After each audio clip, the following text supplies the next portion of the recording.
നമസ്കാരം. നമ്മളിവിടെ ചർച്ച ചെയ്യാൻ പോകുന്നത് ഫണ്ടമെൻ്റൽ ഡ്യൂട്ടീസ് അഥവാ മൗലിക കർത്തവ്യങ്ങളെ പറ്റിയാണ്.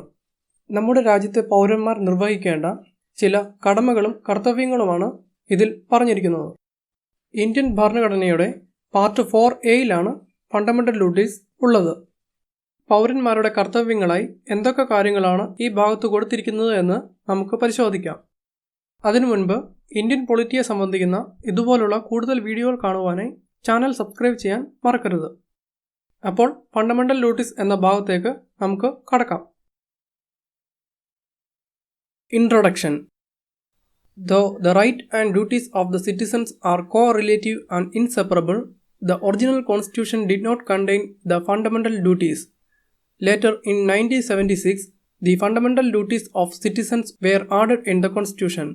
In 2002, one more fundamental duty was added. പൗരന്മാരുടെ അവകാശങ്ങളും കടമകളും പരസ്പരം ബന്ധമുള്ളതും വേർപിരിക്കാനാവാത്തതും ആണ്. അതായത് അവകാശങ്ങളുണ്ടെങ്കിൽ ചില കടമകളും ഉണ്ടായിരിക്കും, കടമകളുണ്ടെങ്കിൽ തീർച്ചയായും അവകാശങ്ങളും ഉണ്ടായിരിക്കും. എന്നാൽ നമ്മുടെ ഇന്ത്യൻ കോൺസ്റ്റിറ്റ്യൂഷൻ നിലവിൽ വന്നപ്പോൾ അതിൽ പൗരന്മാരുടെ കടമകളെക്കുറിച്ച് പരാമർശിച്ചിട്ടില്ലായിരുന്നു. പൗരന്മാരുടെ മൗലിക അവകാശങ്ങൾ ഇന്ത്യൻ ഭരണഘടനയുടെ പാർട്ട് 3 ഉൾപ്പെടുത്തിയിരുന്നു. എന്നാൽ പൗരന്മാർക്ക് എന്തെങ്കിലും കടമകൾ ഉള്ളതായി ഇന്ത്യൻ കോൺസ്റ്റിറ്റ്യൂഷനിൽ പറഞ്ഞിട്ടില്ലായിരുന്നു.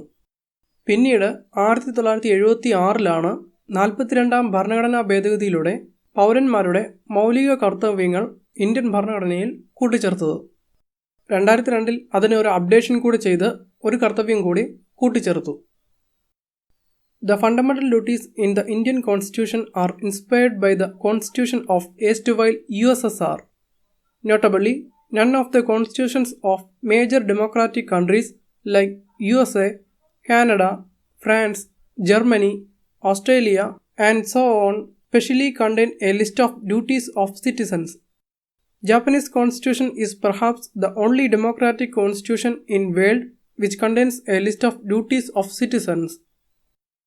ഇന്ത്യൻ ഭരണഘടനയിൽ മൗലിക കർത്തവ്യങ്ങൾ എന്ന ഭാഗം ഉൾപ്പെടുത്തുക എന്ന ആശയം റഷ്യയുടെ മുൻഗാമിയായിരുന്ന USSRൽ നിന്നും കടമെടുത്തതാണ്. ഒരു കാര്യം ശ്രദ്ധിക്കേണ്ടത്, പ്രധാനപ്പെട്ട ജനാധിപത്യ രാജ്യങ്ങളായ USA, Canada, France, Germany, Australia തുടങ്ങിയ രാജ്യങ്ങളൊന്നും തന്നെ അവരുടെ ഭരണഘടനയിൽ ഇങ്ങനെ മൗലിക കർത്തവ്യങ്ങൾ ഉൾപ്പെടുത്തിയിട്ടില്ല. എന്നാൽ ഒരു ജനാധിപത്യ ഭരണഘടന എന്ന നിലയിൽ ജാപ്പനീസ് കോൺസ്റ്റിറ്റ്യൂഷൻ മാത്രമായിരിക്കും ഇതിന് ഒരു അപവാദം. ജാപ്പനീസ് ഭരണഘടനയിലും പൗരന്മാരുടെ കടമകൾ ഉൾപ്പെടുന്ന ഒരു ഭാഗം ഉണ്ട്. ഇനി എങ്ങനെയാണ് ഫണ്ടമെൻ്റൽ ഡ്യൂട്ടീസ് മൗലിക കർത്തവ്യങ്ങൾ രൂപപ്പെട്ടത് എന്നും അതോടൊപ്പം അവ എങ്ങനെയാണ് ഇന്ത്യൻ കോൺസ്റ്റിറ്റ്യൂഷനിൽ കൂട്ടിച്ചേർത്തത് എന്നും അല്പം കൂടെ വിശദമായി നോക്കാം. Swaran Singh committee recommendations. In 1976, the Congress Party set up the Sardar Swaran Singh Committee to make recommendations about fundamental duties. The committee recommended the inclusion of a separate chapter on fundamental duties in the Constitution. It stressed that the citizens should become conscious that in addition to the enjoyment of rights, they also have certain duties to perform as well. 1976 Congress party മൗലിക കർത്തവ്യങ്ങൾ Indian ഭരണഘടനയിൽ ഉൾപ്പെടുത്തുന്നതിനെക്കുറിച്ച് പഠിക്കുവാൻ വേണ്ടി സർദാർ സ്വരാൻ സിംഗിൻ്റെ നേതൃത്വത്തിൽ ഒരു committee രൂപീകരിച്ചു. 1976 എന്ന് പറയുമ്പോൾ ഓർക്കണം, ഇന്ദിരാഗാന്ധി ആയിരുന്നു അന്നത്തെ പ്രധാനമന്ത്രി. ശരിക്കും അന്നുണ്ടായിരുന്ന അടിയന്തരാവസ്ഥ കാലത്താണ് മൗലിക കർത്തവ്യങ്ങൾ ഇന്ത്യൻ ഭരണഘടനയിൽ ഉൾപ്പെടുത്തുന്നതിനെ പറ്റിയുള്ള ചർച്ചകൾ സജീവമായത്. അങ്ങനെ സ്വരാൻ സിംഗിൻ്റെ നേതൃത്വത്തിലുള്ള കമ്മിറ്റി ഈ വിഷയം പഠിക്കുകയും മൗലിക കർത്തവ്യങ്ങൾ ഉൾപ്പെടുന്ന ഒരു പ്രത്യേക അധ്യായം തന്നെ ഇന്ത്യൻ ഭരണഘടനയിൽ കൂട്ടിച്ചേർക്കണം എന്ന് അഭിപ്രായപ്പെടുകയും ചെയ്തു. അതായത് രാജ്യത്തെ പൗരന്മാർ അവർക്ക് അവകാശങ്ങൾ മാത്രമല്ല ചില കടമകൾ കൂടി നിർവഹിക്കാൻ ഉണ്ട് എന്ന് ബോധവാന്മാരാകണം എന്നതായിരുന്നു ഇതിൻ്റെ ഉദ്ദേശം. മൗലിക കർത്തവ്യങ്ങൾ ഇന്ത്യൻ ഭരണഘടനയിൽ ഉൾപ്പെടുത്താതിരുന്നത് ചരിത്രപരമായ തെറ്റാണെന്നും ആ തെറ്റാണ് തങ്ങൾ തിരുത്തുന്നതെന്നുമാണ് കോൺഗ്രസ് പാർട്ടി അന്ന് പ്രഖ്യാപിച്ചത്. The Congress government at center accepted these recommendations and enacted the 42nd Constitutional Amendment Act in 1976. This amendment added a new part, namely Part 4A, to the Constitution. This new part consists of only one article, that is Article 51A, which for the first time specified a code of 10 fundamental duties of the citizens. അങ്ങനെ സൊറാങ് Singh committee പഠനത്തിന് ശേഷം പ്രധാനമായും 8 മൗലിക കടമകൾ Indian ഭരണഘടനയിൽ കൂട്ടിച്ചേർക്കണമെന്ന് suggest ചെയ്തു. എന്നാൽ government ഇതിൽ ചിലത് റിജക്റ്റ് ചെയ്യുകയും പകരം മറ്റ് ചിലത് കൂട്ടിച്ചേർക്കുകയും ചെയ്തു. അങ്ങനെ ആകെ 10 ഫണ്ടമെൻ്റൽ ഡ്യൂട്ടീസാണ് ഇന്ത്യൻ ഭരണഘടനയിൽ ഉൾപ്പെടുത്തിയത്. 1976 42 ഭരണഘടനാ ഭേദഗതിയിലൂടെയാണ് ഫണ്ടമെൻ്റൽ ഡ്യൂട്ടീസ് ഇന്ത്യൻ ഭരണഘടനയുടെ ഭാഗമായത്. സൊറാങ് സിംഗ് കമ്മിറ്റിയുടെ സജഷൻസിൽ റിജക്റ്റ് ചെയ്ത ചില ഭാഗങ്ങൾ എന്തെന്ന് വെച്ചാൽ, മൗലിക കടമകൾ നിർവഹിക്കുന്നതിൽ വീഴ്ച വരുത്തിയാൽ ശിക്ഷ കൊടുക്കുക, ഇങ്ങനെ ശിക്ഷ കൊടുത്താൽ അത് കോടതികളിൽ ചോദ്യം ചെയ്യപ്പെടാതിരിക്കുക, ടാക്സ് അടയ്ക്കുന്നതും ഒരു മൗലിക കർത്തവ്യമാക്കുക എന്നതൊക്കെയായിരുന്നു. ഈ നിർദ്ദേശങ്ങളൊക്കെ ഗവൺമെൻറ് റിജക്റ്റ് ചെയ്യുകയും പകരം മറ്റു ചിലതൊക്കെ കൂട്ടിച്ചേർക്കുകയും ചെയ്തു. അങ്ങനെ ആകെ 10 ഫണ്ടമെൻ്റൽ ഡ്യൂട്ടീസാണ് ഇന്ത്യൻ കോൺസ്റ്റിറ്റ്യൂഷനിൽ കൂട്ടിച്ചേർത്തത്. 42 ഭരണഘടനാ ഭേദഗതിയിലൂടെ പാർട്ട് 4A പുതിയൊരു പാർട്ട് ഇന്ത്യൻ ഭരണഘടനയിൽ കൂട്ടിച്ചേർത്തു. നമുക്കറിയാം, പാർട്ട് 4 എന്ന് പറയുന്നത് ഡയറക്റ്റീവ് പ്രിൻസിപ്പിൾസ് ഓഫ് സ്റ്റേറ്റ് പോളിസിയാണ്. ഇവിടെ പാർട്ട് 4A എന്നൊരു പുതിയ ഭാഗം കൂട്ടിച്ചേർത്തു. ഈ പാർട്ട് 4Aയിൽ ഒരേ ഒരു ആർട്ടിക്കിളേ ഉള്ളൂ, 51A. ഈ ആർട്ടിക്കിളിൽ ഫണ്ടമെൻ്റൽ ഡ്യൂട്ടീസ് ലിസ്റ്റ് ചെയ്തു കൊടുത്തിരിക്കുന്നു. ഇനി നമുക്ക് ഇന്ത്യൻ ഭരണഘടനയിലെ ആർട്ടിക്കിൾ 51Aയിൽ കൊടുത്തിരിക്കുന്ന ഫണ്ടമെൻ്റൽ ഡ്യൂട്ടീസ്, മൗലിക കർത്തവ്യങ്ങൾ ഓരോന്നോരോന്നായി നോക്കാം. ഫണ്ടമെൻ്റൽ ഡ്യൂട്ടീസ് 11 മൗലിക കർത്തവ്യങ്ങളാണ് നിലവിൽ ഈ ഭാഗത്ത് ഉള്ളത്. ഒരു കാര്യം ഓർക്കണം, 1976 42 ഭരണഘടനാ ഭേദഗതിയിലൂടെ 10 ഫണ്ടമെൻ്റൽ ഡ്യൂട്ടീസാണ് ഇന്ത്യൻ ഭരണഘടനയിൽ കൂട്ടിച്ചേർത്തത്. പിന്നീട് 2002 86 ഭരണഘടനാ ഭേദഗതിയിലൂടെ ഒരു ഫണ്ടമെൻ്റൽ ഡ്യൂട്ടി കൂടെ കൂട്ടിച്ചേർത്തു. അങ്ങനെ ആകെ ഇപ്പോൾ നിലവിൽ 11 ഫണ്ടമെൻ്റൽ ഡ്യൂട്ടീസാണ് ഉള്ളത്. According to article 51A, it shall be the duty of every citizen of India. Indian ഭരണഘടനയുടെ ആർട്ടിക്കിൾ 51A പ്രകാരം രാജ്യത്തെ പൗരന്മാരുടെ കടമകളാണ് ഇനി പറയുവാൻ പോകുന്നത്. A. To abide by the Constitution and respect its ideals and institutions, the national flag and the national anthem. ഭരണഘടനയെ അനുസരിക്കുകയും അതിൻ്റെ ആദർശങ്ങളെയും സ്ഥാപനങ്ങളെയും ദേശീയ പതാകയും ദേശീയ ഗാനത്തെയും ആദരിക്കുകയും ചെയ്യുക. അതായത് രാജ്യത്തെ പൗരന്മാർ ഇന്ത്യൻ ഭരണഘടനയും അതിൻ്റെ ആദർശങ്ങളെയും അംഗീകരിക്കുകയും അതോടൊപ്പം ദേശീയ പതാക, ദേശീയ ഗാനം, ഭരണഘടനാ സ്ഥാപനങ്ങൾ എന്നിവയൊക്കെ ആദരിക്കുകയും ചെയ്യണമെന്നാണ് ഇവിടെ പറഞ്ഞിരിക്കുന്നത്. B. To cherish and follow the noble ideals that inspired the national struggle for freedom. സ്വാതന്ത്ര്യത്തിനു വേണ്ടിയുള്ള നമ്മുടെ ദേശീയ സമരത്തിന് പ്രചോദനം നൽകിയ മഹനീയ ആദർശങ്ങളെ പരിപോഷിപ്പിക്കുകയും പിന്തുടരുകയും ചെയ്യുക. അതായത് രാജ്യത്തെ പൗരന്മാരെ ഒന്ന് ഓർമ്മിപ്പിക്കുകയാണ്, ഒരുപാട് പേർ ഒരുപാട് കഷ്ടതകൾ സഹിച്ചാണ് നമുക്ക് സ്വാതന്ത്ര്യം നേടിത്തന്നതെന്നും അതുകൊണ്ട് തന്നെ അന്നത്തെ സ്വാതന്ത്ര്യ സമരത്തിന് പ്രചോദനം നൽകിയ മഹനീയ ആദർശങ്ങളെ പരിപോഷിക്കേണ്ടതും പിന്തുടരേണ്ടതും നമ്മുടെ കടമയാണെന്നുമാണ് ഇവിടെ പറയുന്നത്. C. To uphold and protect the sovereignty, unity and integrity of India. ഭാരതത്തിൻ്റെ പരമാധികാരവും ഐക്യവും അഖണ്ഡതയും നിലനിർത്തുകയും സംരക്ഷിക്കുകയും ചെയ്യുക. അതായത് രാജ്യത്തിൻ്റെ പരമാധികാരവും ഐക്യവും അഖണ്ഡതയും ഒക്കെ കാത്തു സൂക്ഷിക്കുക എന്ന് പറയുന്നത് ഓരോ പൗരൻ്റെയും കടമയാണ്. D. To defend the country and render national service when called upon to do so. രാജ്യത്തെ കാത്തു സൂക്ഷിക്കുകയും ദേശീയ സേവനം അനുഷ്ഠിക്കാൻ ആവശ്യപ്പെടുമ്പോൾ അനുഷ്ഠിക്കുകയും ചെയ്യുക. അതായത് രാജ്യത്തെ കാത്തു സൂക്ഷിക്കേണ്ടത് ഓരോ പൗരന്മാരുടെയും കടമയാണെന്നും രാജ്യത്തിനു വേണ്ടി എന്തെങ്കിലും സേവനം ചെയ്യുവാൻ ആവശ്യപ്പെടുകയാണെങ്കിൽ അത് നിർവഹിക്കുവാൻ തയ്യാറായിരിക്കണം എന്നുമാണ് ഇവിടെ പറഞ്ഞിരിക്കുന്നത്. E. To promote harmony and spirit of common brotherhood amongst all the people of India, transcending religious, linguistic and regional or sectional diversities, and to renounce practices derogatory to the dignity of women. മതപരവും ഭാഷാപരവും പ്രാദേശികവും വിഭാഗീയവുമായ വൈവിധ്യങ്ങൾക്കതീതമായി ഭാരതത്തിലെ എല്ലാ ജനങ്ങൾക്കുമിടയിൽ സൗഹാർദ്ദവും പൊതുവായ സാഹോദര്യ മനോഭാവവും പുലർത്തുക. സ്ത്രീകളുടെ അന്തസ്സിന് കുറവ് വരുത്തുന്ന ആചാരങ്ങൾ പരിത്യജിക്കുക. അതായത് മതപരവും ഭാഷാപരവും പ്രാദേശികവുമായ എല്ലാ വൈവിധ്യങ്ങൾക്കിടയിലും ജനങ്ങളോട് നാം സൗഹാർദ്ദവും സാഹോദര്യവുമായ മനോഭാവം പുലർത്തണം എന്നാണ് ഇവിടെ പറഞ്ഞിരിക്കുന്നത്. അതോടൊപ്പം തന്നെ സ്ത്രീകളുടെ അന്തസ്സിന് കുറവ് വരുത്തുന്ന കാര്യങ്ങളൊന്നും നമ്മൾ ചെയ്യുവാനും പാടില്ല. F. To value and preserve the rich heritage of the country's composite culture. നമ്മുടെ സമ്മിശ്ര സംസ്കാരത്തിൻ്റെ സമ്പന്നമായ പാരമ്പര്യത്തെ വിലമതിക്കുകയും നിലനിർത്തുകയും ചെയ്യുക. അതായത് നമുക്കറിയാം ഇന്ത്യ എത്രത്തോളം ഒരു ഡൈവേഴ്സായ കൺട്രിയാണെന്ന്. അതുകൊണ്ട് തന്നെ പലതരത്തിലുള്ള സംസ്കാരങ്ങളും ഇന്ത്യയിൽ കാണുവാൻ സാധിക്കും. ഇങ്ങനെയുള്ള സമ്മിശ്ര സംസ്കാരത്തിൻ്റെ സമ്പന്നമായ പാരമ്പര്യത്തെയെല്ലാം നമ്മൾ കാത്തു സൂക്ഷിക്കുകയും വേണം എന്നാണ് ഇവിടെ പറയുന്നത്. G. To protect and improve the natural environment including forest, lake, rivers and wildlife and to have compassion for living creatures. വനങ്ങളും തടാകങ്ങളും നദികളും വന്യജീവികളും ഉൾപ്പെടുന്ന പ്രകൃതിയ ഉള്ള പരിസ്ഥിതി സംരക്ഷിക്കുകയും അഭിവൃദ്ധിപ്പെടുത്തുകയും ജീവികളോട് കാരുണ്യം കാണിക്കുകയും ചെയ്യുക. അതായത് പ്രകൃതിയെ സംരക്ഷിക്കുക എന്നത് തന്നെയാണ് ഇവിടെ പറയുന്നത്. വനങ്ങളും തടാകങ്ങളും നദികളും വന്യജീവികളെയും എല്ലാം സംരക്ഷിക്കുക എന്ന് പറയുന്നതും നമ്മുടെ കടമയാണ്. H. To develop scientific temper, humanism and the spirit of inquiry and reform. ശാസ്ത്രീയമായ കാഴ്ചപ്പാടും മാനവികതയും അന്വേഷണത്തിനും പരിഷ്കരണത്തിനും ഉള്ള മനോഭാവവും വികസിപ്പിക്കുക. അതായത് ഓരോ പൗരന്മാരും നല്ല രീതിയിലുള്ള കാഴ്ചപ്പാടുകൾ വികസിപ്പിക്കുക എന്നതും രാജ്യത്തോടുള്ള കടമയാണ് എന്നാണ് ഇവിടെ പറയുന്നത്. പൗരന്മാർ ശാസ്ത്രീയമായ കാഴ്ചപ്പാടും മാനവികതയും എല്ലാം വികസിപ്പിക്കേണ്ടതും അത്യാവശ്യം തന്നെയാണ്. I. To safeguard public property and to abjure violence.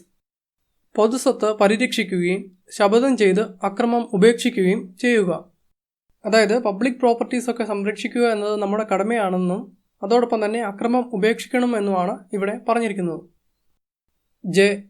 To strive towards excellence in all spheres of individual and collective activity so that the nation constantly rises to higher levels of endeavour and achievement. രാഷ്ട്രം യത്നത്തിൻ്റെയും ലക്ഷ്യപ്രാപ്തിയുടെയും ഉന്നത തലങ്ങളിലേക്ക് നിരന്തരം ഉയരത്തക്കവണ്ണം വ്യക്തിപരവും കൂട്ടായതുമായ പ്രവർത്തനത്തിൻ്റെ എല്ലാ മണ്ഡലങ്ങളിലും ഉത്കൃഷ്ടതയ്ക്കു വേണ്ടി അധ്വാനിക്കുക. അതായത് രാഷ്ട്രത്തിൻ്റെ ഉന്നതിക്കു വേണ്ടി വ്യക്തിപരവും കൂട്ടായതുമായ എല്ലാ പ്രവർത്തനങ്ങളിലും ഉയർന്ന മികവ് പുലർത്തേണ്ടത് നമ്മുടെ കടമയാണ് എന്നാണ് ഇവിടെ പറഞ്ഞിരിക്കുന്നത്. K. To provide opportunities for education to his child or ward between the age of 6 and 14 years. 6-നും 14-നും ഇടയ്ക്ക് പ്രായമുള്ള കുട്ടികൾക്ക് മാതാപിതാക്കളോ രക്ഷകർത്താവോ വിദ്യാഭ്യാസത്തിനുള്ള അവസരങ്ങൾ ഏർപ്പെടുത്തുക. അതായത് 6 വയസ്സിനും 14 വയസ്സിനും ഇടയ്ക്കുള്ള കുട്ടികൾക്ക് വിദ്യാഭ്യാസത്തിനുള്ള അവസരങ്ങൾ ഏർപ്പെടുത്തുക എന്നത് നമ്മുടെ കടമയാണ് എന്നാണ് ഇവിടെ പറഞ്ഞിരിക്കുന്നത്. ഈ ഒരു ഫണ്ടമെൻ്റൽ ഡ്യൂട്ടി ശരിക്കും 2002 86-ാം ഭരണഘടനാ ഭേദഗതിയിലൂടെയാണ് കൂട്ടിച്ചേർക്കപ്പെട്ടത്. അതായത് ഇതാണ് 11ാമതായി പിന്നീട് കൂട്ടിച്ചേർക്കപ്പെട്ട ഫണ്ടമെൻ്റൽ ഡ്യൂട്ടി. നമ്മളിപ്പോൾ ഇന്ത്യൻ ഭരണഘടനയുടെ പാർട്ട് 4A കൊടുത്തിട്ടുള്ള ആർട്ടിക്കിൾ 51A ഉൾപ്പെട്ട 11 ഫണ്ടമെൻ്റൽ ഡ്യൂട്ടീസും ഡിസ്കസ് ചെയ്ത് കഴിഞ്ഞു. ഇനി നമുക്ക് ഈ ഫണ്ടമെൻ്റൽ ഡ്യൂട്ടീസിനെ സംബന്ധിക്കുന്ന മറ്റു ചില കാര്യങ്ങൾ ചർച്ച ചെയ്യാം. Features of the fundamental duties. ഇനി നമ്മൾ ഫണ്ടമെൻ്റൽ ഡ്യൂട്ടീസിൻ്റെ കുറച്ച് സവിശേഷതകളാണ് ചർച്ച ചെയ്യാൻ പോകുന്നത്. 1. Some of them are moral duties while others are civic duties. മൗലിക കർത്തവ്യങ്ങളിൽ ചിലത് ധാർമ്മിക കടമകളെ സൂചിപ്പിക്കുന്നതും എന്നാൽ മറ്റു ചിലത് പൗരന്മാരുടെ കടമകളെ സൂചിപ്പിക്കുന്നതും ആകുന്നു. ഉദാഹരണത്തിന് സ്വാതന്ത്ര്യ സമര കാലഘട്ടത്തിലുണ്ടായിരുന്ന മഹനീയ ആദർശങ്ങളെ പിന്തുടരുക എന്നൊക്കെ പറയുന്നത് ധാർമ്മികപരമായ കടമയാണ്. എന്നാൽ ഭരണഘടന, ദേശീയ പതാക, ദേശീയ ഗാനം എന്നിവയെ ബഹുമാനിക്കണമെന്ന് പറയുന്നത് പൗരന്മാരെ സംബന്ധിക്കുന്ന കടമയാണ്. അതായത് ധാർമ്മികപരവും പൗരസംബന്ധവുമായ കടമകൾ ഉൾപ്പെടുന്നതാണ് നമ്മുടെ fundamental duties. 2. They refer to such values which have been a part of the Indian tradition, mythology, religions and practices. മൗലിക കർത്തവ്യങ്ങളിൽ കാണുവാൻ സാധിക്കുന്ന മൂല്യങ്ങൾ എന്ന് പറയുന്നത് നമ്മുടെ രാജ്യത്തിൻ്റെ പാരമ്പര്യം, പുരാണങ്ങൾ, മതങ്ങൾ, ആചാരങ്ങൾ എന്നിവയിലൊക്കെ കാണുവാൻ സാധിക്കുന്നവ തന്നെയാണ്. ചുരുക്കി പറഞ്ഞാൽ നമ്മുടെ ഭാരതീയ സംസ്കാരത്തിലുടനീളം കാണുവാൻ സാധിക്കുന്ന മൂല്യങ്ങളെല്ലാം തന്നെ കോഡിഫൈ ചെയ്തതാണ് ഫണ്ടമെൻ്റൽ ഡ്യൂട്ടീസ് എന്ന് പറയുവാൻ സാധിക്കും. 3. Unlike some of the fundamental rights which extend to all persons, whether citizens or foreigners, The fundamental duties are confined to citizens only and do not extend to foreigners. Fundamental rights, മൗലിക അവകാശങ്ങളിലെ ചില വ്യവസ്ഥകൾ പൗരന്മാർക്കും വിദേശികൾക്കും ഒരുപോലെ ബാധകമായിരുന്നു. എന്നാൽ fundamental duties, മൗലിക കർത്തവ്യങ്ങൾ എന്ന് പറയുന്നത് പൗരന്മാർക്ക് മാത്രമേ ബാധകമാവുകയുള്ളൂ. അതായത് നമ്മുടെ രാജ്യത്തെ പൗരന്മാർ പാലിക്കേണ്ട കടമകളാണ് മൗലിക കർത്തവ്യങ്ങൾ എന്ന ഭാഗത്ത് ഉൾക്കൊള്ളിച്ചിട്ടുള്ളത്. 4. Like the directive principles, the fundamental duties are also non-justiciable. Directive principles of state policy പോലെ തന്നെ ഫണ്ടമെന്റൽ ഡ്യൂട്ടീസും നോൺ ജസ്റ്റിസിബിൾ ആണ്. എന്നുവെച്ചാൽ കോടതികൾക്ക് ഇവ നിർബന്ധമായും നടപ്പാക്കണം എന്ന് നിർദ്ദേശിക്കുവാൻ സാധിക്കില്ല. എന്നിരുന്നാലും പാർലമെന്റിന് ആവശ്യമായ നിയമനിർമ്മാണം നടത്തി ഇവ നടപ്പിലാക്കുവാൻ സാധിക്കും. ഇത്രയൊക്കെയുമാണ് മൗലിക കർത്തവ്യങ്ങളുടെ പ്രധാനപ്പെട്ട സവിശേഷതകൾ. ഇനി നമുക്ക് മൗലിക കർത്തവ്യങ്ങൾക്കുള്ള ചില പോരായ്മകൾ അഥവാ വിമർശനങ്ങൾ എന്തൊക്കെയാണെന്ന് നോക്കാം. Criticism of fundamental duties. മൗലിക കർത്തവ്യങ്ങൾക്കുള്ള ചില വിമർശനങ്ങളാണ് ഇനി നമ്മൾ കാണാൻ പോകുന്നത്. 1. The list of duties is not exhaustive as it does not cover other important duties like casting vote, paying taxes, family planning and so on. Fundamental duties എന്ന ഭാഗം സമ്പൂർണ്ണമാണ് എന്ന് നമുക്ക് പറയുവാൻ സാധിക്കില്ല. കാരണം പ്രധാനപ്പെട്ട ചില കടമകൾ ഇതിൽ ഉൾപ്പെടുത്തിയിട്ടില്ല. ഉദാഹരണത്തിന് വോട്ട് ചെയ്യുക, ടാക്സ് അടയ്ക്കുക, കുടുംബാസൂത്രണം നടത്തുക തുടങ്ങിയ പ്രധാനപ്പെട്ട കടമകളൊന്നും ഇതിൽ ഉൾപ്പെടുത്തിയിട്ടില്ല. ഇതിൽ ടാക്സ് അടയ്ക്കുക എന്നത് ഒരു മൗലിക കടമയായിട്ട് ഉൾപ്പെടുത്തണമെന്ന് സ്വരാൻ സിംഗ് കമ്മിറ്റി റെക്കമെൻഡ് ചെയ്തതാണ്. എന്നിട്ടും ഇതിൽ ഉൾപ്പെടുത്തിയിട്ടില്ല. 2. Some of the duties are vague, ambiguous and difficult to be understood by the common man. Fundamental ഡ്യൂട്ടീസിൽ ഉൾപ്പെടുന്ന ചില കടമകൾ അവ്യക്തവും സംശയമുളവാക്കുന്നതും സാധാരണക്കാർക്ക് മനസ്സിലാക്കുവാൻ പ്രയാസമുള്ളതും ആണ്. ഉദാഹരണത്തിന് നോബിൾ ഐഡിയൽസ്, മഹനീയ ആദർശം, കോമ്പോസിറ്റ് കൾച്ചർ, സമ്മിശ്ര സംസ്കാരം, സയന്റിഫിക് ടെമ്പർ, ശാസ്ത്രീയമായ കാഴ്ചപ്പാട്, ഇവയ്ക്കെല്ലാം തന്നെ പലതരത്തിലുള്ള വ്യാഖ്യാനങ്ങൾ കൊടുക്കുവാൻ സാധിക്കും. അതുകൊണ്ട് തന്നെ ഇതിലെ ആശയങ്ങൾ എന്ന് പറയുന്നത് സാധാരണക്കാരെ സംബന്ധിച്ച് മനസ്സിലാക്കുവാൻ അല്പം പ്രയാസമുള്ളതാണ്. 3. They have been described by the critics as a code of moral precepts due to their non-justiciable character. വിമർശകർ ഫണ്ടമെന്റൽ ഡ്യൂട്ടീസിനെ ധർമ്മോപദേശമെന്നോ ധാർമ്മികമായ നിർദ്ദേശങ്ങളെന്നോ ഒക്കെ ആയിട്ടാണ് പരിഗണിച്ചിട്ടുള്ളത്. കാരണം ഫണ്ടമെന്റൽ ഡ്യൂട്ടീസ് എന്ന് പറയുന്നത് നോൺ ജസ്റ്റിസിബിൾ ആണ്. അത് കോടതി വഴി നടപ്പിലാക്കുവാൻ സാധിക്കത്തില്ല. അതുകൊണ്ട് തന്നെ ഒരു ഉപദേശത്തിൻ്റെ വാല്യൂവേ ഫണ്ടമെന്റൽ ഡ്യൂട്ടീസിന് ഉള്ളൂ എന്നാണ് വിമർശകർ പറയുന്നത്. നമുക്കറിയാം, ഒറിജിനലി സ്വരാൻ സിംഗ് കമ്മിറ്റി മൗലിക കർത്തവ്യങ്ങൾ ചെയ്യുന്നതിൽ വീഴ്ച വരുത്തിയാൽ പൗരന്മാർക്ക് പിഴയോ ശിക്ഷയോ കൊടുക്കണമെന്ന് നിർദ്ദേശിച്ചിരുന്നു. എന്നാൽ ഗവൺമെൻറ് ഇത് നടപ്പിലാക്കിയിരുന്നില്ല. 4. Their inclusion in the constitution was described by the critics as superfluous. വിമർശകരുടെ അഭിപ്രായത്തിൽ മൗലിക കർത്തവ്യങ്ങൾ ഇന്ത്യൻ ഭരണഘടനയിൽ ഉൾപ്പെടുത്തിയത് അനാവശ്യമാണ് എന്നാണ്. അതായത് ഒരു മോഡിക്ക് വേണ്ടി ചെയ്തതാണ് എന്നാണ് പറയുന്നത്. കാരണം ഫണ്ടമെന്റൽ ഡ്യൂട്ടീസിൽ പറയുന്ന കാര്യങ്ങൾ സാധാരണ പൗരന്മാർ ചെയ്യുന്നത് തന്നെയാണ്. അതായത് മൗലിക കർത്തവ്യങ്ങൾ ഇന്ത്യൻ ഭരണഘടനയിൽ ഉൾപ്പെടുത്തിയില്ല എങ്കിലും പൗരന്മാർ ഇതൊക്കെ ചെയ്യുന്നതാണ്. അതുകൊണ്ട് തന്നെ ഇവ കോൺസ്റ്റിറ്റ്യൂഷനിൽ ചേർത്തതുകൊണ്ട് പ്രത്യേകിച്ച് നേട്ടമൊന്നും ഇല്ല. 5. The critics said that the inclusion of fundamental duties as an appendage to Part 4 of the Constitution has reduced their value and significance. They should have been added after Part 3 so as to keep them on par with fundamental rights. വിമർശകരുടെ അഭിപ്രായത്തിൽ fundamental duties part 4 അനുബന്ധമായി part 4A കൊടുത്തത് അവയുടെ മൂല്യവും പ്രാധാന്യവും കുറയ്ക്കുവാൻ കാരണമായി എന്നാണ് പറയുന്നത്. Part 4 നമുക്കറിയാം ഡയറക്റ്റീവ് പ്രിൻസിപ്പിൾസ് ഓഫ് സ്റ്റേറ്റ് പോളിസിയാണ് ഉള്ളത്. അതിനുശേഷം പാർട്ട് 4A ഫണ്ടമെന്റൽ ഡ്യൂട്ടീസ് കൊടുത്തത് ശരിയായില്ല എന്നാണ് വിമർശകർ പറയുന്നത്. അതിനു പകരം പാർട്ട് 3 മൗലിക അവകാശങ്ങൾക്ക് ശേഷം മൗലിക കർത്തവ്യങ്ങൾ കൊടുത്തിരുന്നെങ്കിൽ അവയ്ക്ക് അല്പം കൂടെ മൂല്യവും പ്രാധാന്യവും ലഭിക്കുമായിരുന്നു എന്നാണ് അവരുടെ വാദം. ഇത്രയുമാണ് ഫണ്ടമെന്റൽ ഡ്യൂട്ടീസിനുള്ള പ്രധാനപ്പെട്ട വിമർശനങ്ങൾ.